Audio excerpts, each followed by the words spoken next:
Նիկոլ Փաշինյանը հայտնել է, պետք է արվեն կաթողիկոսական տեղապահի ընտրություններ, ընդունվի հայաստանյաց առաքելական Սուրբ եկեղեցու նոր կանոնագիրք, որով կհետևեն հոգևորականի բարևարկության կանոններին եւ դրանց ապահովման երաշխիքներին, եկեղեցու ֆինանսական թափանցիկությանը եւ պետք է կատարեն ամենայն հայոց կաթողիկոսի ընտրություններ։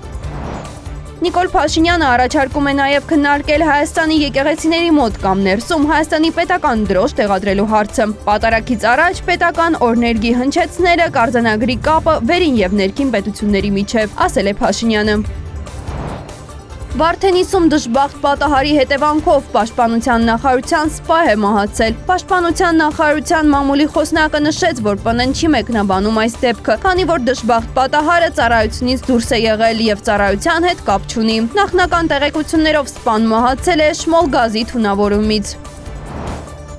Վրաստանը համաձայնել է նավթամթերքի մեկ անգամյա անվճար տարանցման Ադրբեջանից Հայաստան։ Վրաստանի էկոնոմիկայի եւ կայուն զարգացման նախարարությունը հայտնել է, որ իր գործընկերներից ստացել է ադրբեջանական վառելիքի անվճար տարանցման հարցում Վրաստանի տարածքով դեպի Հայաստան։ Կողմերը տեղեկացվել են Վրաստանի վարչապետ Կոբախիձեի որոշման մասին։ Ավելի վաղ ադրբեջանական լրատվամիջոցները գրել էին, որ Վրաստանը պահանջել է 1 տոննայի համար $92 վճար։